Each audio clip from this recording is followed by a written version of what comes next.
The night was thick like old palm oil, and Thomas Reed's black SUV rolled a few car lengths behind the tiny yellow tricycle that carried his housemaid. Grace had taken the leftover food from dinner, the roast chicken, the jollof rice, the fried plantain, and slipped it into a faded blue tote as if she were hiding a jewel. Thomas had seen it on the kitchen camera and felt anger rise in his chest. Stealing? From his house? From a man who paid well and never shouted?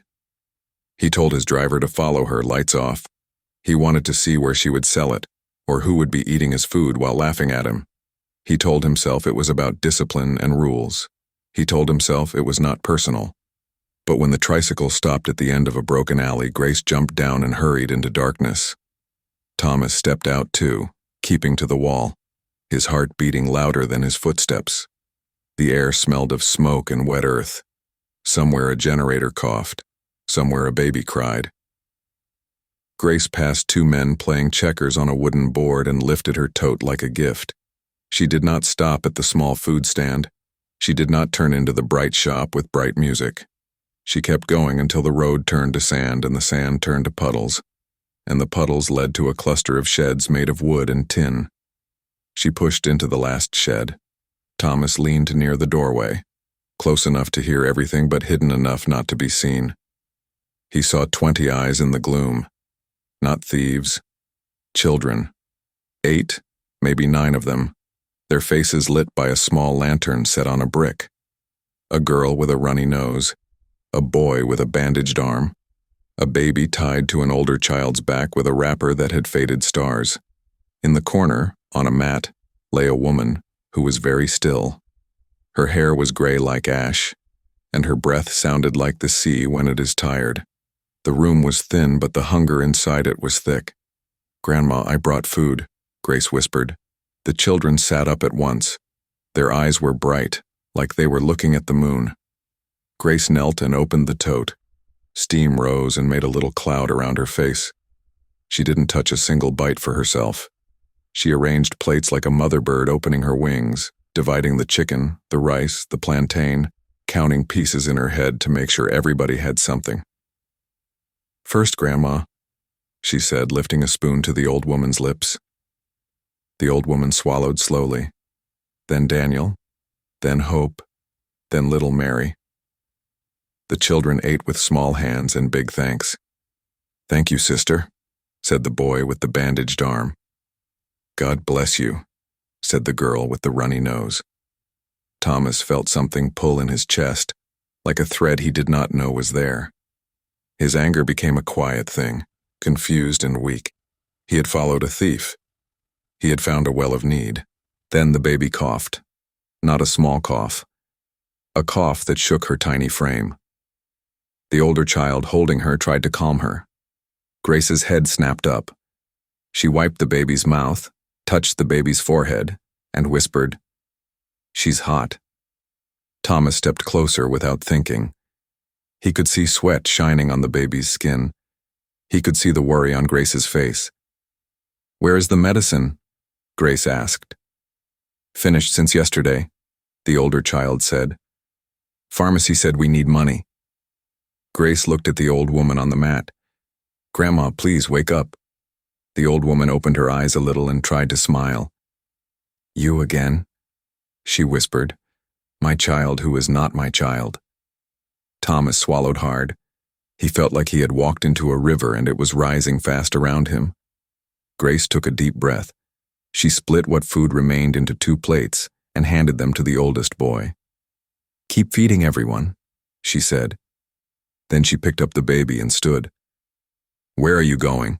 the boy asked. "To the clinic," Grace said. "Now."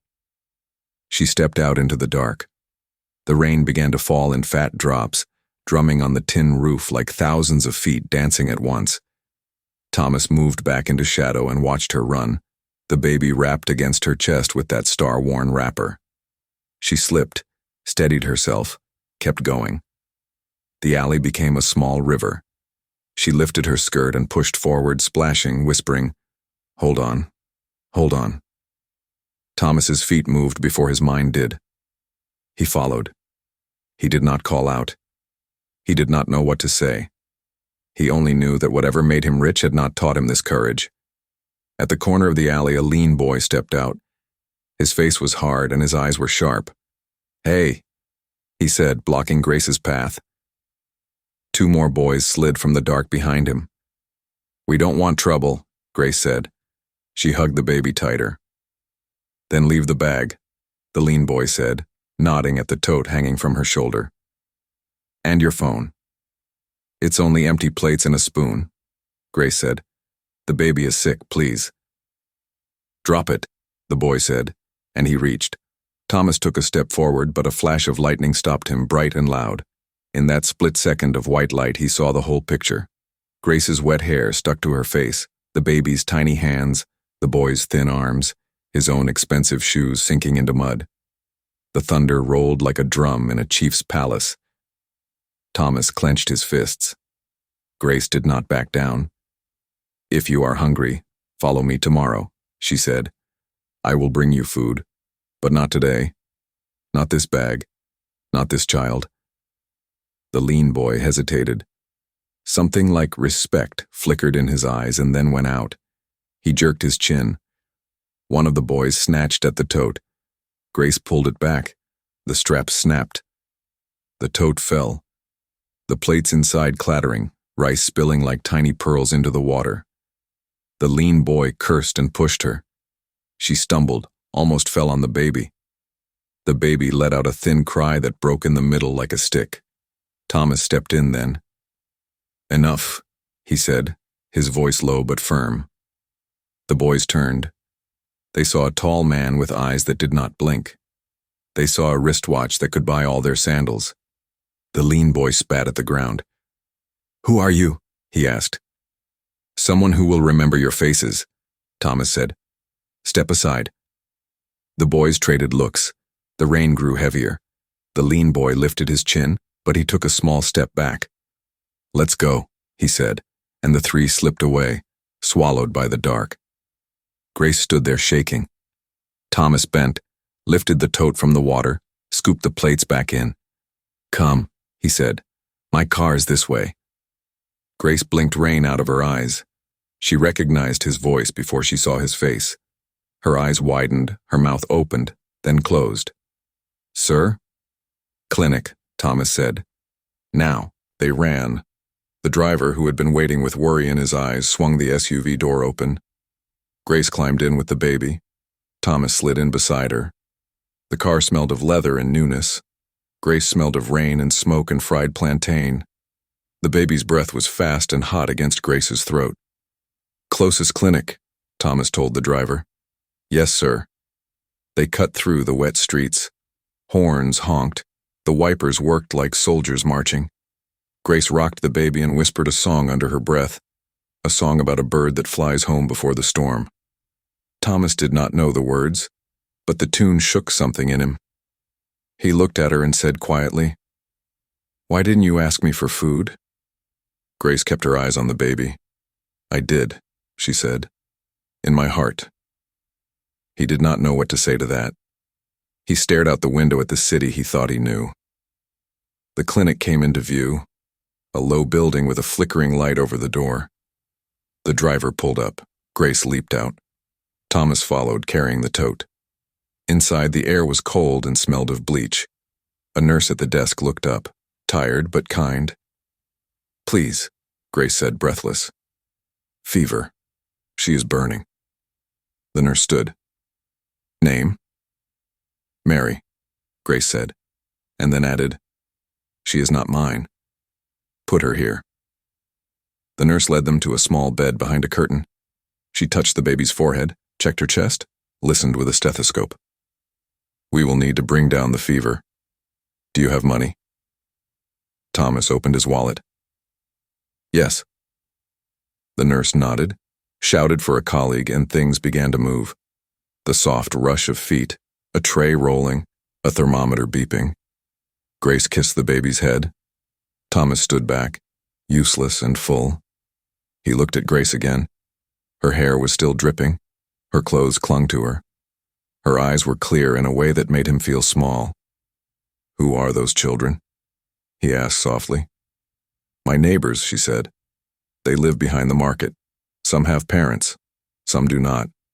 I help where I can. She swallowed. I didn't mean to steal. It's just, they were waiting. Thomas felt heat rise to his face. He had been ready to fire her. He had been ready to call the police. The nurse returned. We need paracetamol syrup and an injection, she said, handing Thomas a list. Pharmacy across the road, it's raining. Hurry. I'll go, Thomas said. No, Grace said at once. I'll go. You stay with her. Thomas blinked.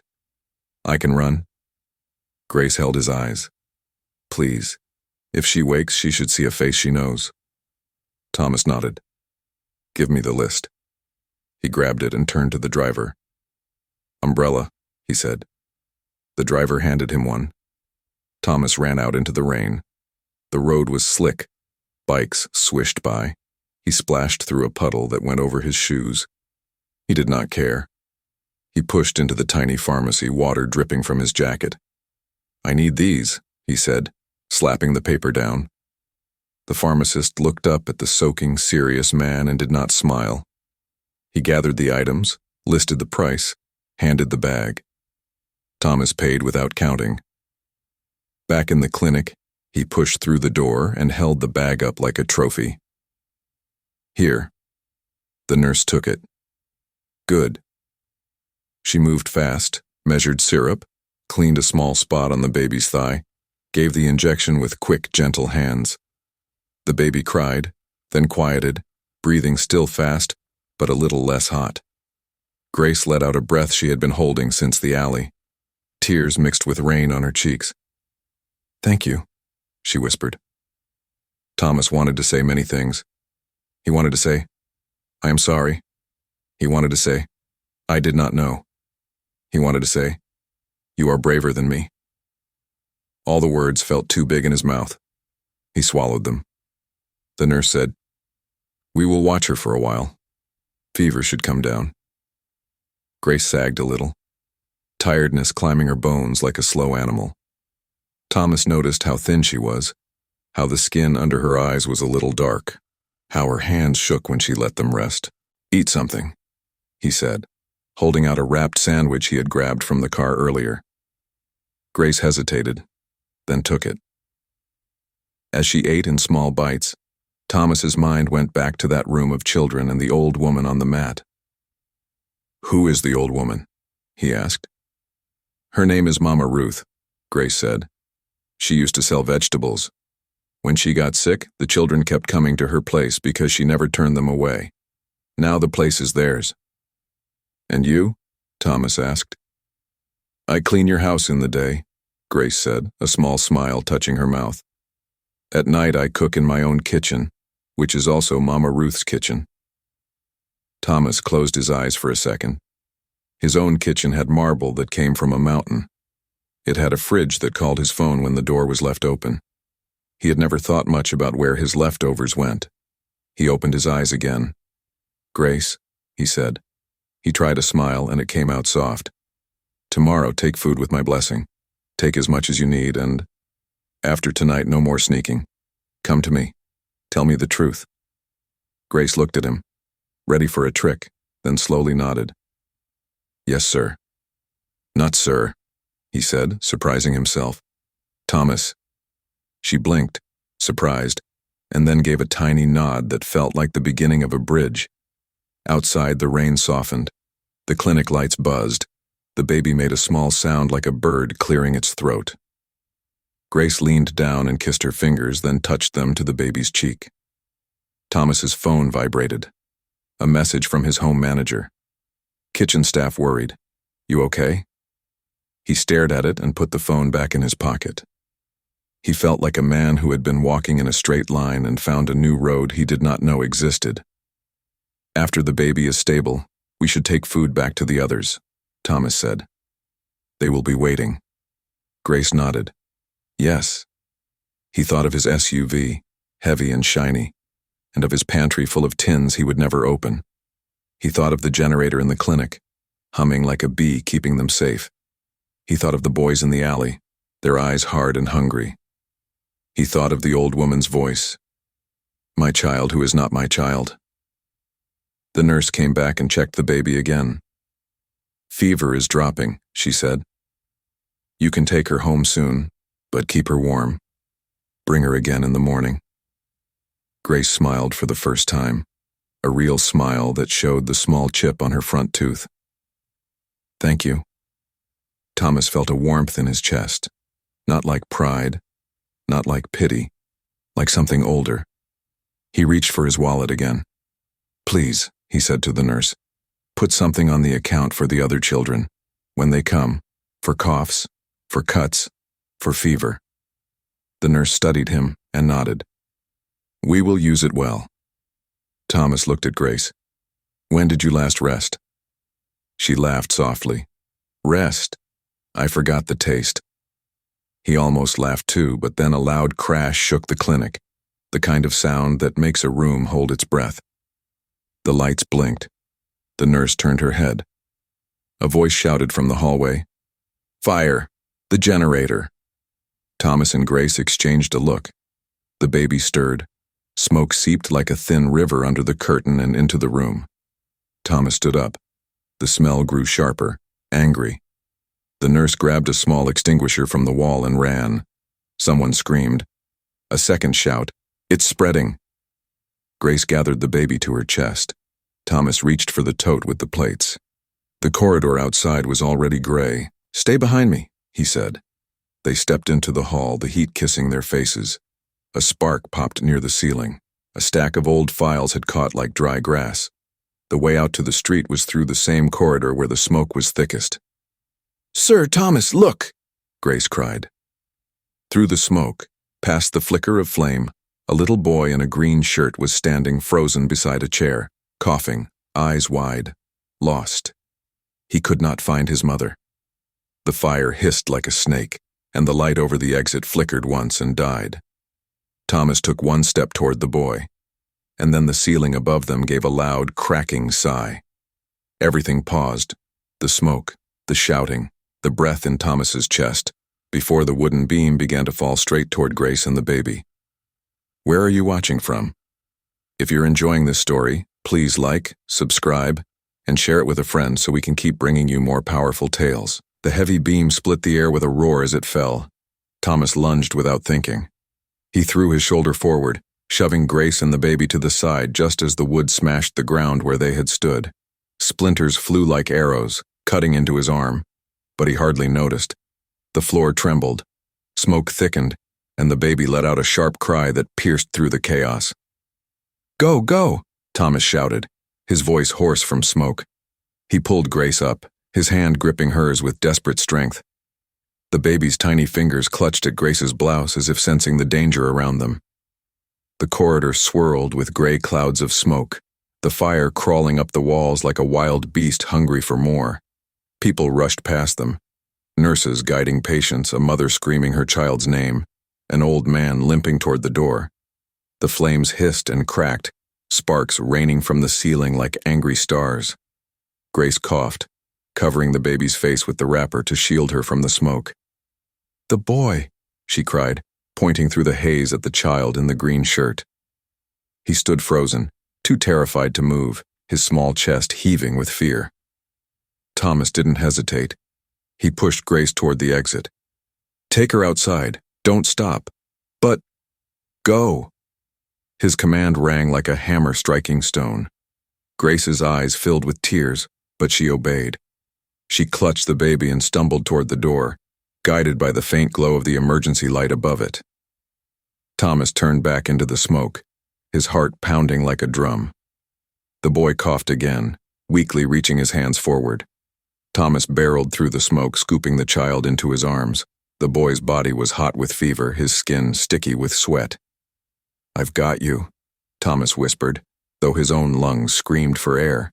The fire surged behind them, licking closer, and the heat pressed against Thomas's back. He ducked low, pulling the boy against his chest, and ran. Every step felt like running through boiling water. He could hear beams groaning above, ready to give way. The exit flickered ahead like a small promise in a world gone mad. When he burst through the doors, the night air hit him like a blessing. Rain still poured, turning the dirt into mud, but it cooled his burning lungs.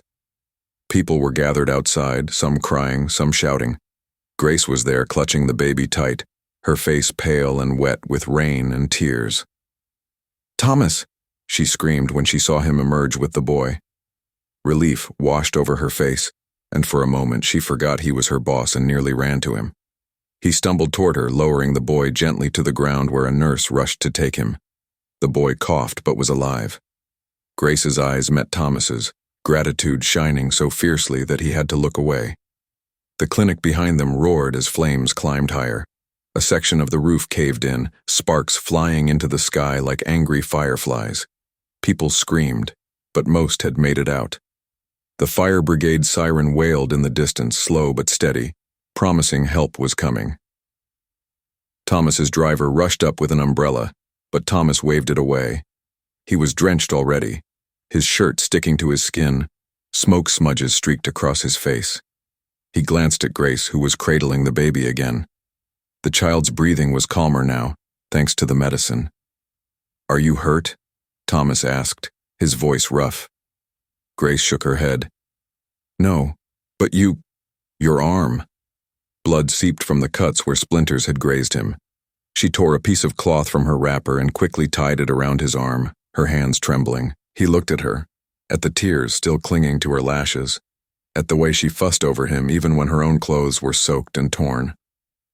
For the first time in years, Thomas felt something crack inside him, something deeper than pity, deeper than duty. The fire trucks arrived, spraying water into the blaze. The crowd moved back, murmurs rising and falling like waves. Grace leaned closer, her voice barely above the rain. "Why did you follow me tonight?" she asked suddenly, her tone trembling with suspicion and pain. If you hadn't been here." Thomas hesitated. He looked down at his hands, blackened with soot, then back at her face. The truth pushed at his throat, but he swallowed it down. "I wanted to know the truth," he said simply. Grace's lips parted as if to speak, but she stopped herself. She turned her eyes back to the baby, holding her tighter. The boy in the green shirt coughed again, and the nurse bent over him. "He'll need a doctor," she said. "We have to move him to another hospital." Grace turned to Thomas quickly. "Please, can you help?" Her voice broke. "If he goes by public bus, he might not make it." Thomas nodded without a second thought. "My car, let's go." He motioned to his driver, who opened the SUV. Grace climbed in with the baby, and the nurse carried the boy in. Thomas slid into the front seat, his jaw tight, his mind racing. He had expected to catch a thief tonight. Instead, he had caught a glimpse of a world he had ignored all his life. As the SUV sped off through the rain, Thomas glanced back. Grace was rocking the baby with one arm and holding the boy's hand with the other. Her lips moved in silent prayer. Something stirred in him again, sharp and uncomfortable.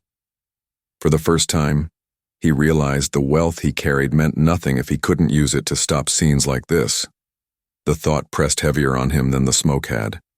And just as he opened his mouth to speak, a loud bang exploded from the back of the car. The vehicle jolted violently, tires screeching. The driver cursed, gripping the wheel, trying to steady it. Grace gasped, clutching the children. Thomas twisted around, his eyes widening as he saw sparks fly from the rear wheel.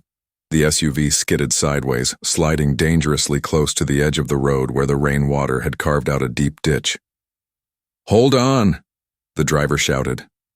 The car spun once, tires fighting the mud, before it tilted, its heavy body leaning toward the ditch. The world seemed to hang still for a breath. Then, with a violent lurch, the SUV began to tip. Where are you watching from? If you're enjoying this story, remember to like, subscribe, and share this video with your friends so more people can hear these powerful tales. The SUV groaned as though it were alive, tilting dangerously toward the ditch. Grace's scream ripped through the night as she clutched the baby and pulled the boy in the green shirt closer to her chest. Thomas braced his arm against the seat in front of him, his other hand reaching back instinctively to steady them. The driver fought with the wheel, his knuckles white, rain and mud making the road a slippery enemy. "Hold tight," Thomas barked, his voice deep and commanding. The car rocked violently, half its weight hanging over the muddy slope. For a heartbeat, it felt like they were already falling. The driver slammed the brakes. The tires screamed, mud spattering across the headlights. The SUV skidded, but then, by some miracle, it jerked to a stop, hanging at a crooked angle just inches from sliding into the ditch. Silence, except for the pounding of rain in their racing hearts. Grace was trembling, the baby wailing in her arms. Thomas twisted around. "Everyone okay?" "I think so," Grace whispered, her voice shaky. The boy coughed again, but he was alive. The driver blew out a long breath. "Sir, the rear tire's blown. We can't move forward like this." Thomas cursed under his breath. He pushed the door open and jumped into the rain, mud splashing up his trousers. He bent low to inspect the damage. The back tire was shredded, rubber flapping like torn skin. They were stranded. The road was quiet, only broken by the hiss of rain and the distant glow of the fire truck lights far behind them. They were in the middle of nowhere, halfway between the ruined clinic and the next hospital. Grace stepped out too, the baby clutched close beneath her wrapper, water soaking her thin dress. "What now?" she asked, her voice almost breaking. "The boy can't wait long." Thomas looked at the child again. His breathing was shallow, his body limp against Grace's arm. Something twisted in Thomas's gut. He knew time was slipping away. "We can't wait for a tow," Thomas said. He turned to his driver. "Call for another car, fast." "Yes, sir." The driver pulled out his phone, stepping back under the shelter of a tree to get a signal. Thomas ran a hand through his wet hair, the rain blurring his vision. He glanced at Grace. She was rocking both children, whispering to them, her lips forming the same quiet prayer he had heard before. The sight made his chest ache. "Grace," he said, his voice softer now. "Why didn't you tell me about all this sooner? About the children? About Mama Ruth?" She looked at him, eyes wide and wet, her face lit by the faint glow of the SUV's headlights. "Would you have believed me?" she asked. "People like you. People with houses bigger than villages. They don't listen to maids. They don't care where we go when we leave at night." Thomas swallowed hard. She was right. He had been blind, too busy with contracts, meetings, and dinners, while his maid had been carrying the weight of an entire hidden world on her shoulders. The driver rushed back. "Sir, another vehicle is on the way, but it'll take at least 30 minutes in this rain." 30 minutes. Too long. Thomas clenched his fists. He turned back toward the road, straining his eyes through the downpour, praying for a miracle. And then, headlights appeared in the distance, growing brighter as a small minibus rattled toward them. It slowed when it saw the SUV, stopping a few feet away. The driver leaned out, a man with grizzled hair and kind eyes. "Car trouble?" he shouted over the rain. "Yes," Thomas called back. "We need to get to the hospital, urgently. There are sick children." The man looked at Grace, soaked and clutching the baby, and didn't ask questions. "Come in," he said. "Quick!" Without hesitation, Thomas opened the minibus door. He guided Grace inside first, making sure the baby was shielded. The nurse carrying the boy climbed in next, followed by Thomas himself. The old minibus smelled of gasoline and damp seats, but it was warm compared to the storm outside. The driver of the minibus shifted gears. "Which hospital?" Thomas gave the name of the closest major one. "Fast as you can." The bus jolted forward, tires splashing through puddles. Inside, Grace held the baby while Thomas steadied the boy. He pressed a hand against the child's chest, feeling the shallow breaths. He glanced at Grace, and for the first time, their eyes met and held without walls between them. "Thank you," she whispered, her lips trembling. Thomas didn't reply. He couldn't. His throat was too tight. The rain hammered harder against the minibus roof, drowning out their thoughts. The road twisted ahead, dark and treacherous, lined with shadows. Just as they began to settle into a fragile silence, the bus rounded a bend, and headlights flared directly in front of them. A large truck, swerving wildly in the rain, barreled down the narrow road, horn blaring like a beast charging. The minibus driver shouted, jerking the wheel. The bus lurched, children screaming, Grace clutching the baby tighter, Thomas grabbing the seat to steady himself.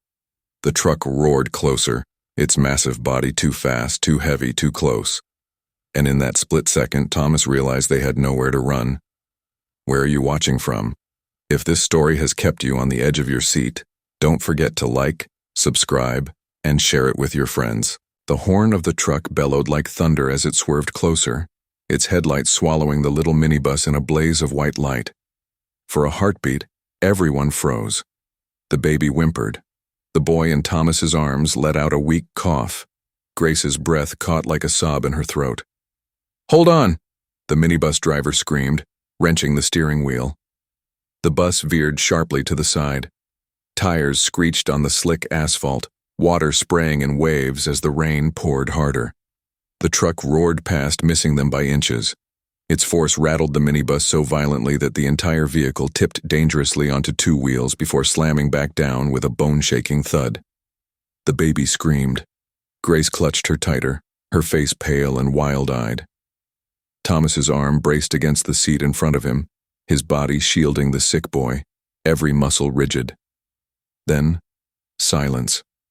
Only the sound of the rain beating mercilessly on the roof, and the labored breathing of everyone inside. The truck's red taillights faded into the stormy distance. The driver exhaled shakily. "By God's mercy, we are alive."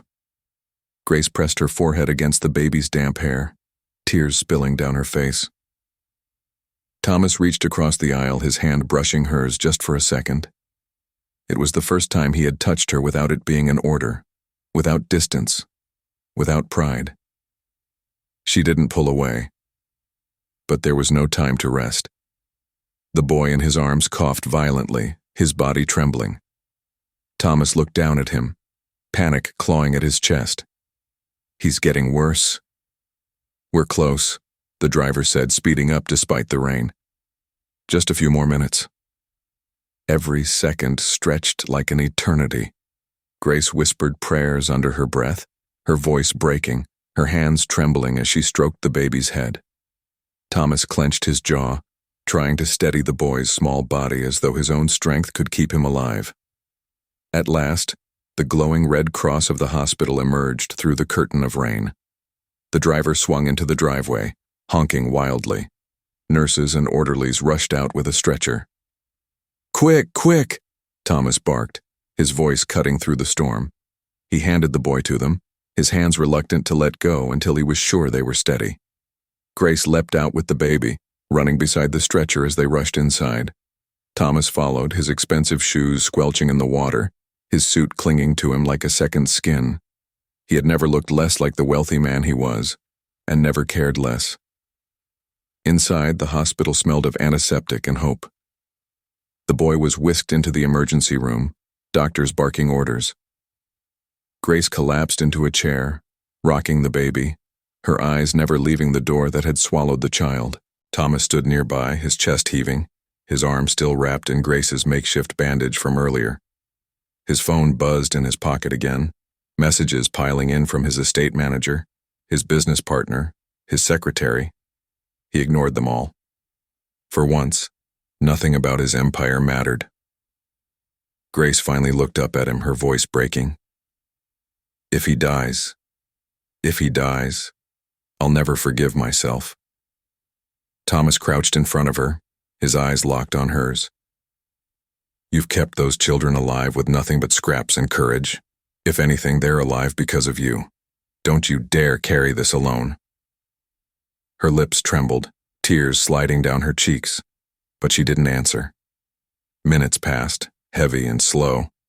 Then, at last, the door swung open. A doctor stepped out, pulling his mask down. "He's stable," the doctor said. "Severe infection, But you brought him just in time. He'll need to stay a few nights." Grace gasped, covering her mouth with her hand. The baby squirmed in her lap, as if sensing the relief. Thomas let out a long breath he hadn't realized he was holding, his shoulders sagging. The doctor continued, "But there's another matter. That child is severely malnourished. He's not the only one. Whoever is caring for them needs real support, or they'll be back here again and again." Grace lowered her head, ashamed. Thomas's gaze shifted to her slowly, realization dawning like a slow sunrise. "You're the one," he said quietly. "You're the only one standing between those children and the grave, aren't you?" Grace swallowed hard. I try." Thomas's chest ached.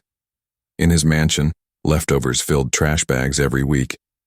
In hers, leftovers were life and death. Before he could speak, the hospital doors burst open. A tall man in a worn uniform stormed in, his boots splashing water across the floor. His face was hard, his eyes blazing. He looked straight at Grace. "There you are," he barked. "What are you doing here, running around in the night like a thief?" Grace froze, her arms tightening around the baby. Thomas stood slowly, his jaw tightening. "And you are?" The man's eyes flicked to Thomas, narrowing. "Her brother. And if she's been dragging strangers into our family's shame, then she'll answer for it." Grace shook her head desperately. "Please, not here. Not in front of the children." But the man stepped closer, his voice rising. "You've shamed us enough, sneaking into rich men's houses, stealing food, playing saint to bastards that aren't yours."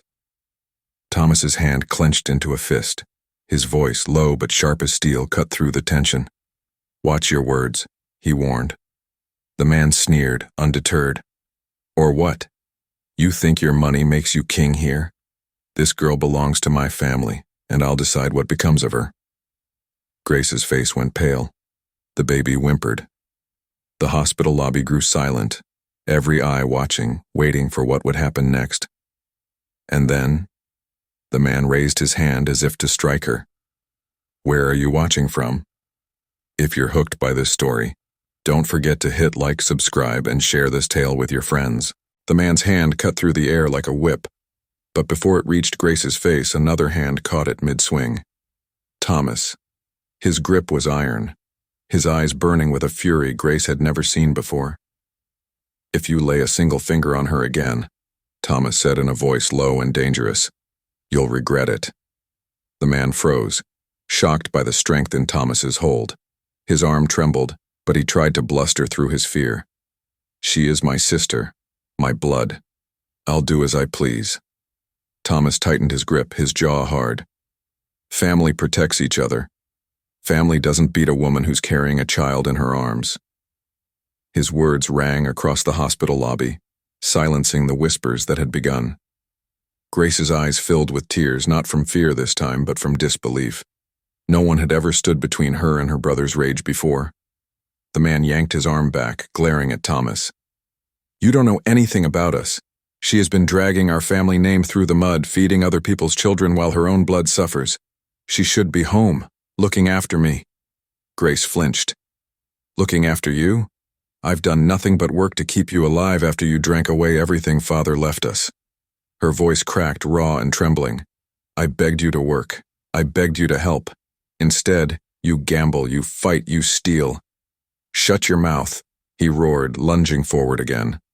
But Thomas stepped in front of her, broad shoulders shielding her completely.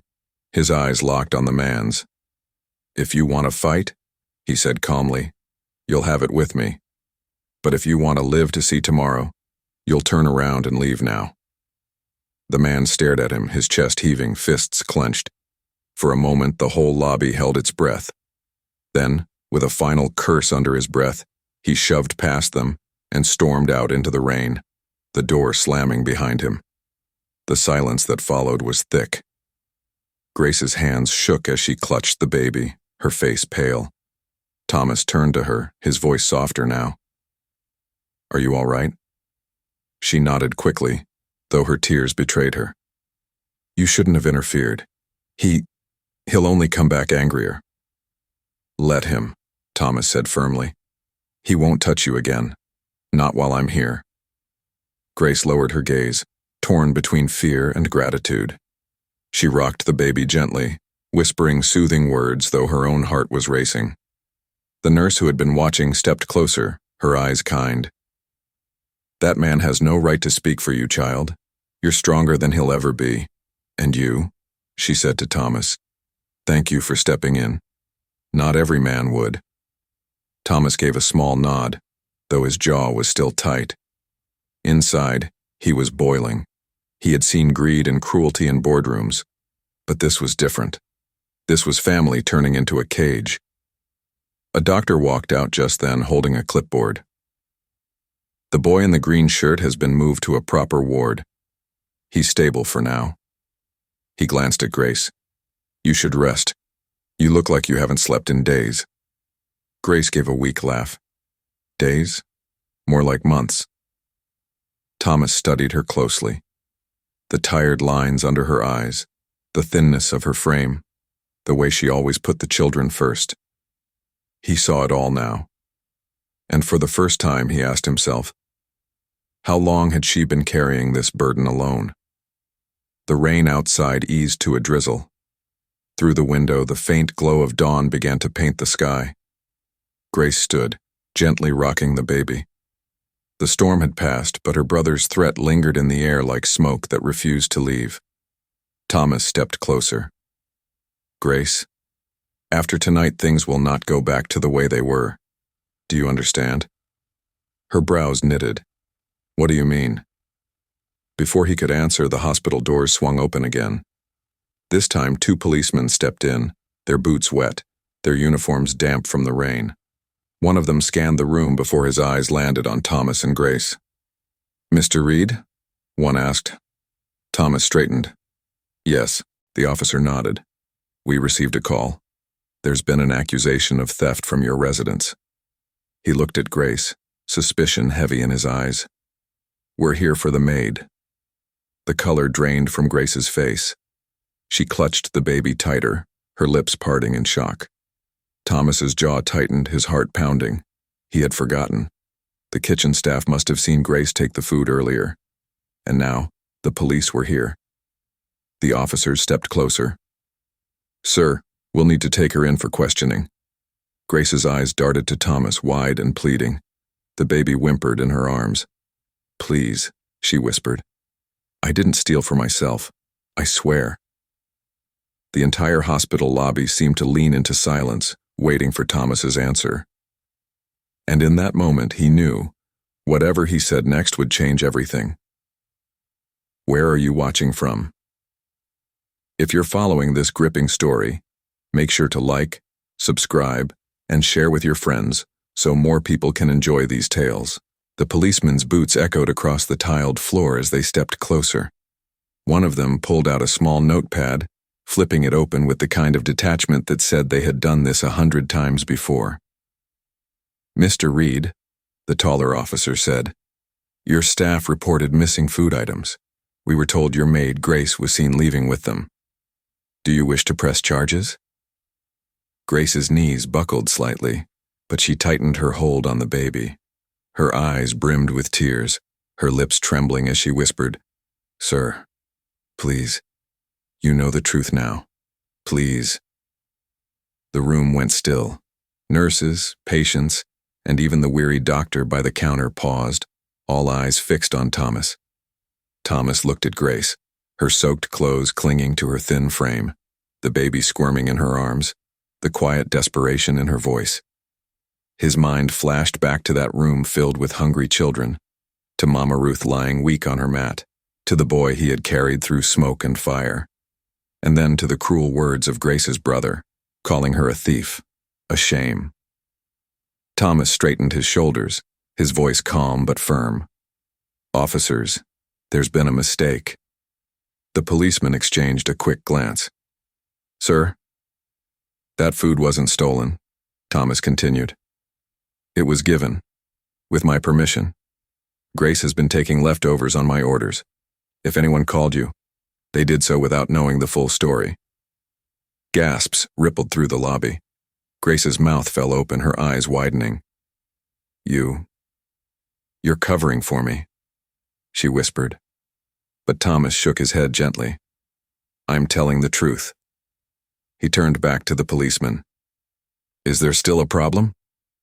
The taller officer cleared his throat, clearly unsettled. "If that's the case, sir, then we'll record this as a false alarm. But you may want to handle things with your staff more carefully in the future."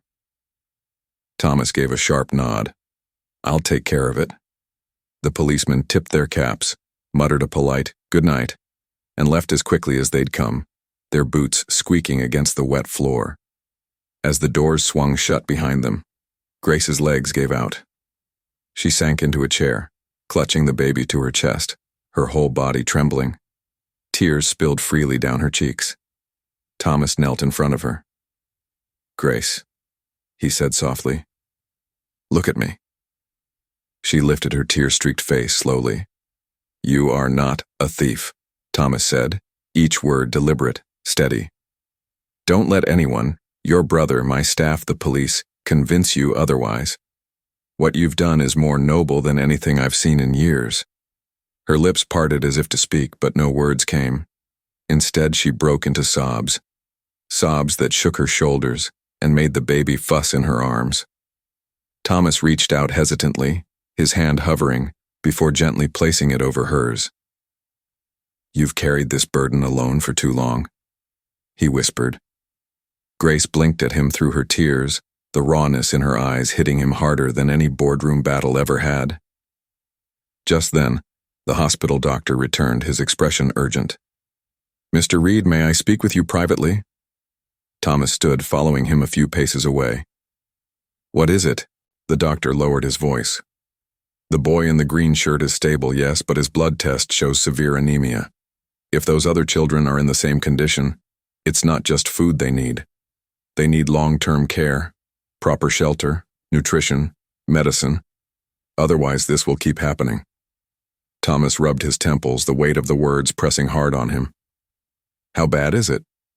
The doctor hesitated. "If nothing changes, half of those children may not live to see next year." The words hit Thomas like a blow to the chest. His throat tightened. He thought of the children's wide eyes staring at Grace as she fed them, of Mama Ruth's frail voice calling Grace, "my child who is not my child." "Thank you, doctor," Thomas said, his voice hoarse. He walked back slowly to where Grace sat, rocking the baby gently. Her eyes searched his face, sensing the heaviness in his silence. "What did he say?" she asked quietly. Thomas crouched again, meeting her gaze. He almost told her everything, the anemia, the risk, the desperate need. But before he could, the hospital lights flickered once, then again, before going out completely. Darkness swallowed the room. A nurse shouted down the hall, "The backup generator failed." Panic rose as patients stirred and voices overlapped. Someone cried out for help. Grace gripped Thomas's arm, her voice trembling. "Thomas, what's happening?" He looked around at the pitch-black lobby, his jaw tight. In the distance, he could already hear the sputter of the dying generator and the crackle of something worse. A faint orange glow flickered down the corridor, the unmistakable beginning of fire. Where are you watching from? If you're still with me in this suspenseful story, please like, subscribe, and share this tale with friends so they can experience it too. The orange glow deepened, flickering against the hospital's walls. The faint crackle grew into a hungry hiss, and within seconds, smoke began to seep into the lobby again. Gasps and cries broke out as patients stirred in their beds and nurses scrambled in the dark. Someone shouted, "Fire!" The wires must have sparked when the generator failed. Thomas's chest tightened. Twice in one night, first the clinic, now this hospital. He glanced at Grace. Her arms clutched the baby tighter, her eyes wide and fearful. "Stay close to me," he ordered, his voice steady despite the chaos rising around them. Grace nodded quickly. The baby whimpered against her chest, sensing her fear. A nurse rushed past them, carrying a lantern. "The fire is spreading near the east wing. Everyone needs to evacuate through the back entrance. Thomas grabbed Grace's hand firmly. We're moving, now. But Grace froze, her voice trembling. What about the boy in the green shirt? He's still in the ward. Thomas's gut twisted. He remembered the boy's weak cough, his small body trembling in his arms earlier that night. He looked toward the corridor, glowing faintly orange. Thomas, we can't leave him, Grace whispered urgently. He took a deep breath. Then we won't. The nurse turned, panic flashing in her eyes. Sir, it's too dangerous. That ward is close to the fire. Get out while you still can. Thomas's jaw tightened. No child gets left behind. He pushed Grace gently toward the exit. Go with the others. Take the baby and wait outside. No, she cried, clutching his sleeve. If you go, I'm going with you. I won't abandon him. Their eyes locked, her determination as fierce as his. For a moment he saw the same stubborn courage that had carried her through alleys, storms, and hunger. Finally he nodded. Then stay right behind me. Together, they plunged into the smoky corridor. The air burned their throats, the faint glow of fire flickering at the far end. Thomas pulled his shirt up over his mouth and pressed forward, his other hand gripping Grace's wrist to keep her steady. The ward doors loomed ahead. Thomas shoved one open, the hinges creaking. Inside, the boy lay weakly on his bed, coughing, his thin frame trembling. His eyes widened in fear when he saw the smoke. Grace rushed to his side. It's all right, Daniel. We're here. She lifted him gently, though her arms were already burdened with the baby. Thomas stepped forward immediately, taking the boy into his arms. I'll carry him. You hold the baby. Grace nodded quickly. With the boy cradled against his chest, Thomas turned back toward the corridor. But as they stepped out, a loud crack echoed above them. The ceiling groaned, and a burning beam collapsed, crashing across the hallway behind them. Their exit was cut off, flames leaping like wild animals. Grace gasped, clutching the baby tighter. We're trapped! Thomas scanned the corridor, his mind racing. Then he spotted a narrow stairwell door to the side, half hidden in the smoke. This way, he barked. He kicked the door open, leading Grace down the dim stairwell. The walls were hot, the air suffocating, but the fire hadn't reached this place yet. Their footsteps echoed as they stumbled downward. At the bottom, they burst into another hallway that led to the rear of the hospital. Relief flickered through Thomas, but it was short-lived. The exit door was chained shut, a heavy padlock glinting in the faint light. Grace's face crumpled. No. The boy in Thomas's arms whimpered, coughing hard. The baby cried louder, her small body trembling. Panic pressed in like the smoke around them. Thomas set the boy down gently against the wall, his eyes darting around. Then he saw it. A fire extinguisher bolted to the wall. He grabbed it, hefting its weight, and swung it hard against the lock. Metal clanged, sparks flying. Once, twice. Grace shielded the children, her voice shaking as she whispered prayers. On the third strike, the padlock shattered. The chain clattered to the ground.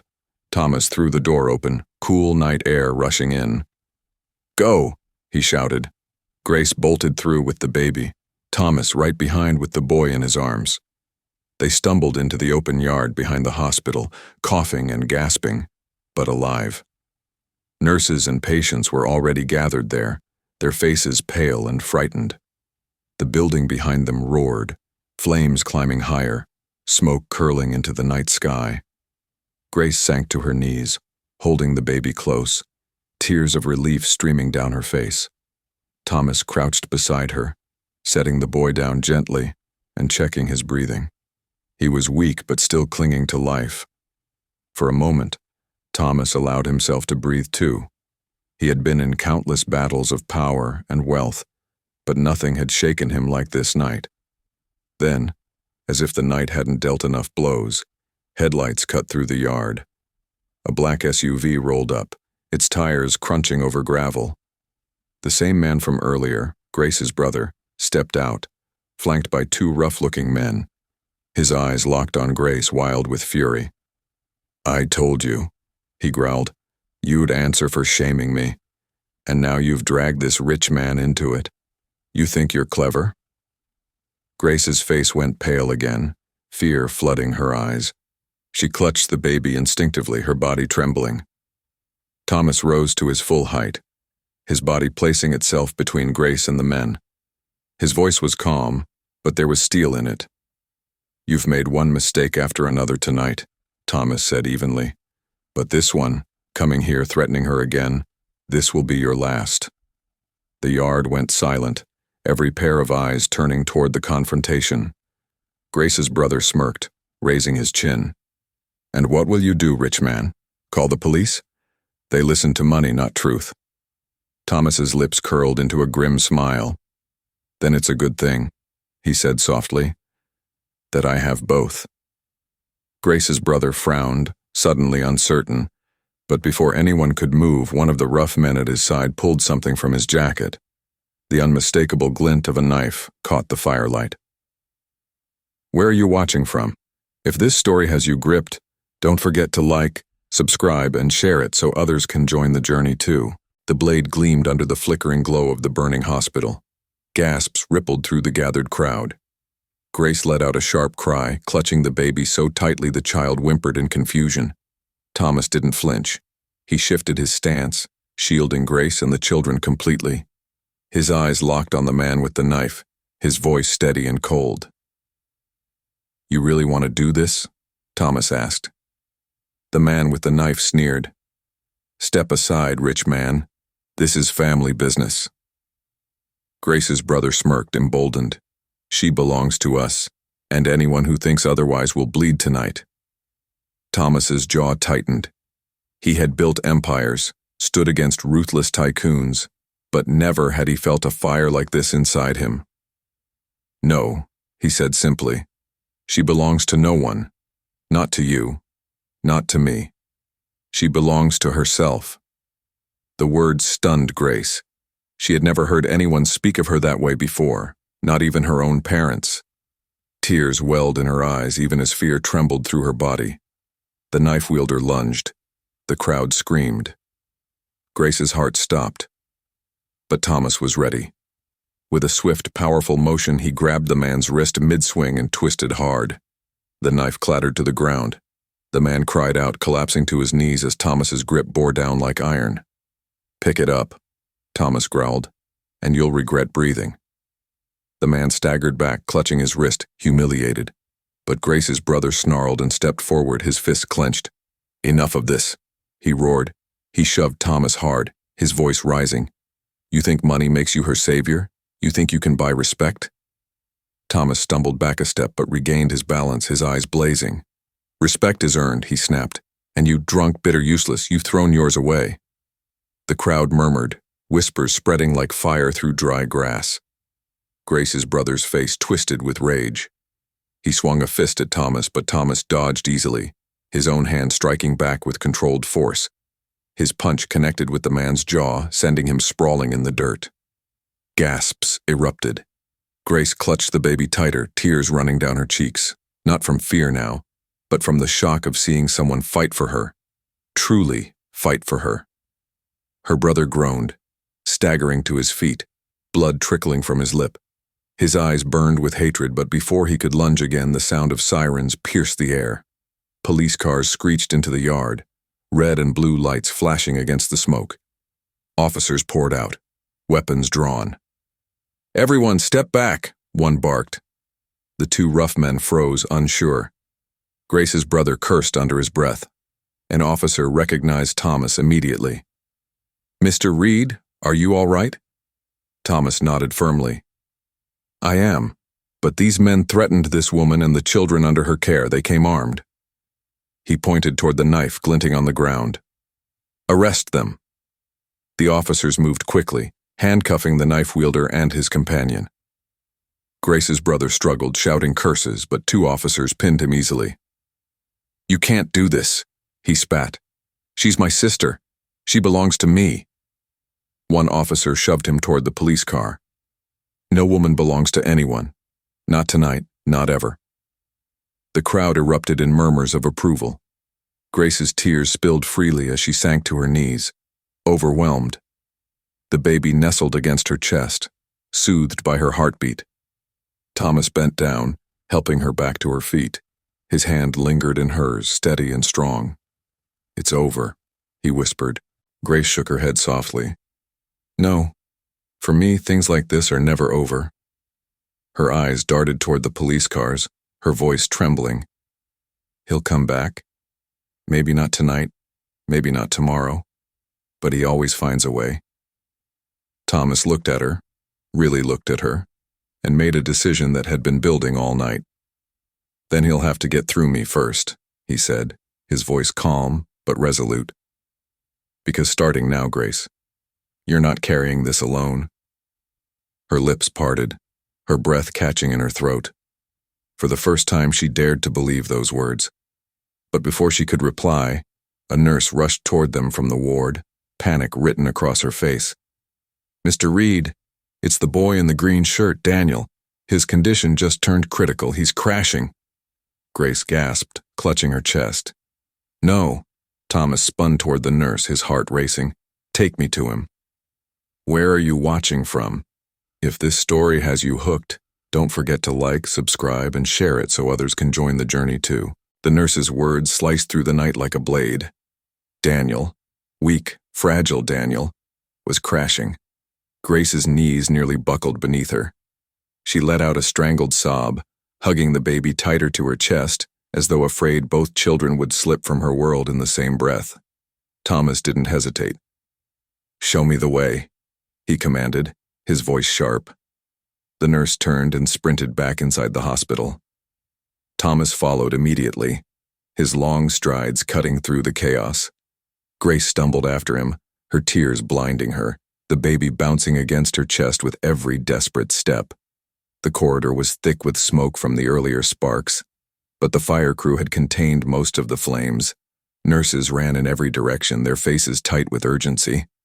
Thomas pushed through until they reached a small ward, where Daniel lay sprawled on a narrow bed, his body trembling violently.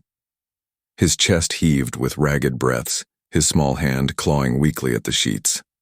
A doctor barked orders. "BP is dropping. We need oxygen now."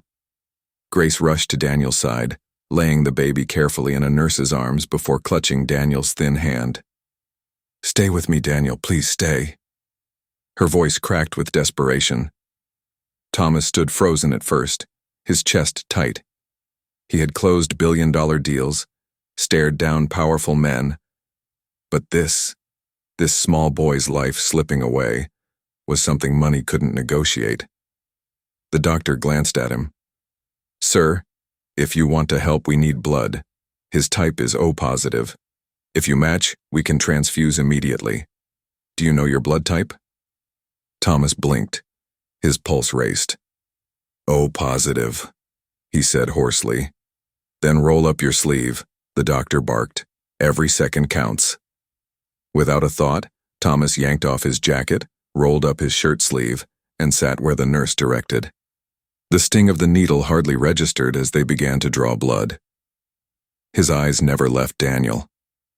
Grace looked at him, her tears glistening in the dim ward light. Her lips trembled. "You're giving him your blood?" Thomas met her gaze. "He needs it, that's all that matters." Minutes stretched like hours. The transfusion began, and slowly, color crept back into Daniel's cheeks. His breathing eased, no longer ragged gasps, but deeper, steadier draws. Grace's hands shook as she brushed the hair from Daniel's forehead. "He's coming back," she whispered, relief breaking through her tears. Thomas felt his own chest unclench, though he was lightheaded from the blood loss. He leaned back against the chair, exhaling heavily. For once he felt stripped bare. No wealth, no status, just a man pouring himself out for a child who wasn't his. The doctor finally removed the line, nodding with satisfaction. "He'll make it through the night. He's a fighter." Grace let out a sob of relief, pressing her forehead against Daniel's small hand. Thank you, God." Her eyes lifted to Thomas, shimmering with gratitude so raw it pierced him. "And thank you," she whispered. "You saved him." Thomas shook his head slowly, his voice low. "No, you did. You've been saving all of them long before I ever opened my eyes." Grace's lips parted, but she couldn't find the words. Instead, she reached across the bed and laid her hand gently over his. For a moment, the chaos of the hospital faded, and it was just the two of them. Two souls who had been thrown into a storm and found each other there. But then, a shout erupted from the hallway. Heavy footsteps echoed closer, and a voice barked harshly. "You can't keep me out. That boy is family, and I'll decide what happens to him." Grace froze, her blood running cold. She knew that voice. Her brother. Somehow he had slipped free from the police and forced his way back into the hospital. His voice grew louder as he argued with the officers trying to restrain him. "She thinks she's a saint, stealing from my house to feed brats that aren't ours. Tonight I end this nonsense." Grace clutched Daniel's hand tighter, fear clawing back at her. Thomas's jaw tightened, fury surging through him like fire. The ward door rattled violently under her brother's fist. "Grace," he shouted, "open this door or I'll break it down." The baby, still in the nurse's arms, began to cry loudly, her wails slicing through the thick tension. Daniel stirred weakly, his small face twisting in fear. Grace's whole body trembled. She turned to Thomas, her eyes wide with dread. "He won't stop this time," she whispered. "He'll destroy everything." Thomas rose slowly from his chair, his tall frame casting a long shadow across the room. His voice was calm, steady, but laced with steel. "Then he'll have to go through me first." And with that, the ward door splintered under a savage kick. Where are you watching from? If this story has kept you on edge, remember to like, subscribe, and share so more people can enjoy these tales. The door burst open with a deafening crack. Grace's brother stormed inside, his shirt torn, his eyes bloodshot with rage. Behind him, two more men hovered like shadows, their fists clenched. The baby wailed in the nurse's arms. Daniel whimpered weakly on the bed, his thin chest rising and falling in shallow breaths. Grace stood frozen, her arms instinctively spreading as if she could shield both children at once. Thomas stepped forward, calm but unyielding. "That's far enough." Her brother sneered. "You think you can stop me, rich man? These are my blood ties, not yours. She belongs to me. That boy belongs to me. And everything she's done will end tonight." Grace's knees shook, but her voice rose, trembling yet fierce. "I belong to no one. Daniel belongs to no one. These children are not tools for your pride or your greed. They're lives. They're innocent lives." Her brother laughed bitterly. "Innocent? And what of me? Do you know what it's like to have your sister make you look like a beggar, feeding street rats while your own brother starves?" Grace's tears spilled. "You starved because you chose to drink and gamble away everything we had. You had chances to change, but you never did. And now you want to drag these children into your darkness? I won't let you." Her words struck him like stones, his face twisting with rage. He lunged forward. But Thomas moved faster. He blocked the path, his voice sharp as steel. "You won't touch her. Not tonight. Not ever again."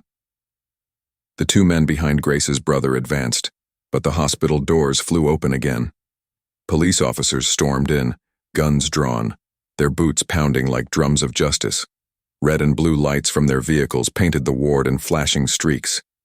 "Drop your weapons," an officer barked. The men froze. Grace's brother's eyes darted wildly. "You don't understand. She's lying. She's poisoned your mind." "Enough," the officer snapped. "You've caused enough chaos tonight.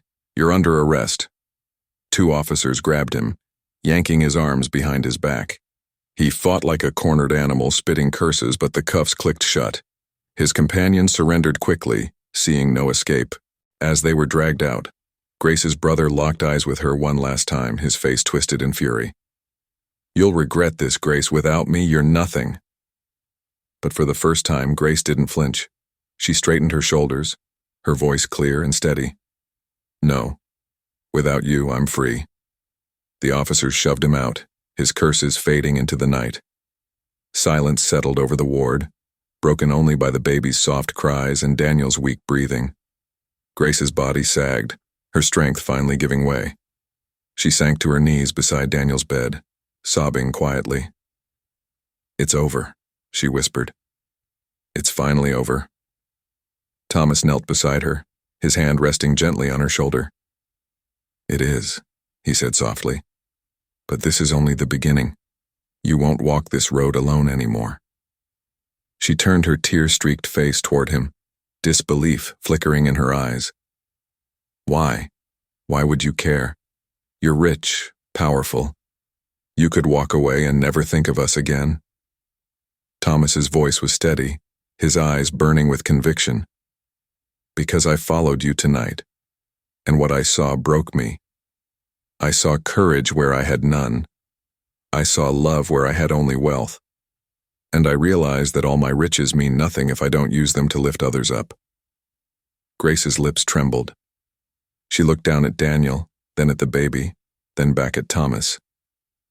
Slowly she nodded, her heart pounding with a new, unfamiliar hope. The doctor entered quietly, his face weary but kind. "Daniel will recover, but these children need more than short-term help. They need a home. They need a future." Thomas rose to his feet, his decision clear. "Then I'll make sure they have one. Starting tonight." He turned to Grace. "With your help, we'll build something better for them. A place where they're fed, cared for, and safe." Grace's tears flowed again, but this time they weren't only from pain. They carried relief, gratitude, and something like joy. The baby cooed softly in her arms. Daniel stirred, opening his eyes weakly, his small voice rasping. "Sister Grace, I'm hungry." Grace laughed through her tears, smoothing his hair. "You'll eat, Daniel. You'll eat every day." Thomas smiled faintly, and not just scraps. Outside, the storm had passed. The rain had slowed to a gentle drizzle, washing the smoke from the air. Dawn crept over the horizon, painting the sky with streaks of gold. The nightmare was ending. But a new story was beginning, one of healing, of family, of kindness that grew stronger than greed. Thomas looked at Grace, her strength shining even through exhaustion, and knew this night had changed them both forever. "Come," he said softly.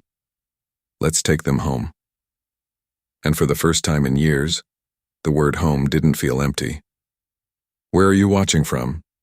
If you've stayed with this story until the end, don't forget to like, subscribe, and share this tale so others can be inspired by it too.